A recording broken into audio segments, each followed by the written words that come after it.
A honeymoon with your new spouse and your best friend might sound strange, but in 1947 Canada, it led to one of the most bizarre unsolved deaths in North American history.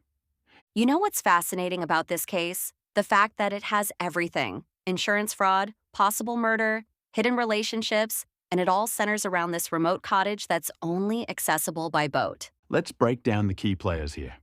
We have Christina Kettlewell, a 22-year-old bank employee who eloped with Jack, a 26-year-old war veteran.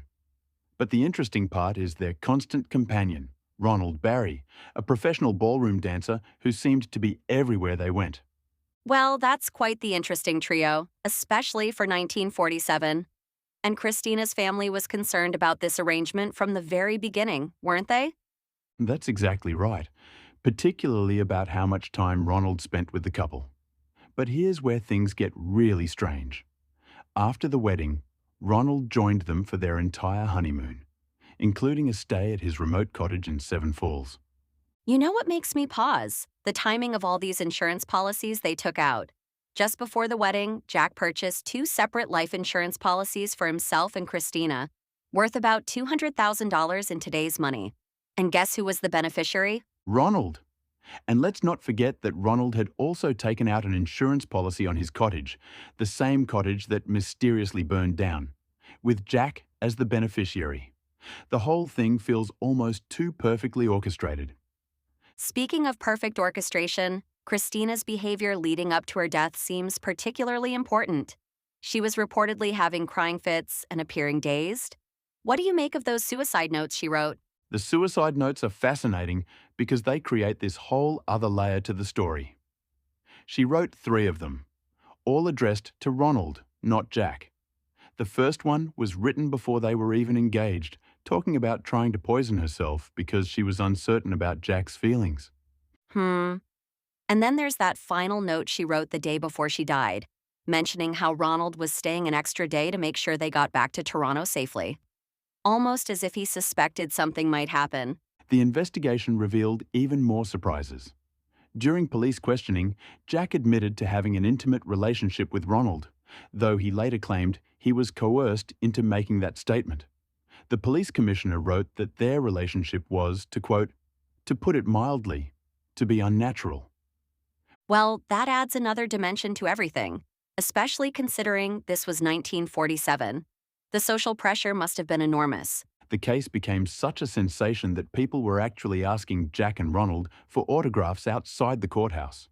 But despite all the attention, the jury couldn't reach a conclusion about whether foul play was involved in Christina's death. So, what happened to them afterward? I mean, this kind of story usually follows people for the rest of their lives. Jack actually remarried 3 years later and started a family, but never spoke about Christina or the incident. His own children only discovered this part of his past years later through library research. And Ronald? He moved to New York in 1956 and completely disappeared from the record. That's quite the vanishing act. Though I suppose if you were involved in something like this, whether innocent or guilty, you might want to start fresh somewhere else. The most haunting detail for me is Christina's missing wedding ring. It was never recovered, and reports conflict about whether Ronald bought it or if Jack borrowed it from a friend. The estimated value ranged from $1,000 to $13,000, a huge sum for 1947. You know what makes this case so compelling? Every possible explanation seems both plausible and impossible at the same time. Was it murder, suicide, an elaborate insurance scheme, or just a tragic accident that looked suspicious because of all these complicated relationships?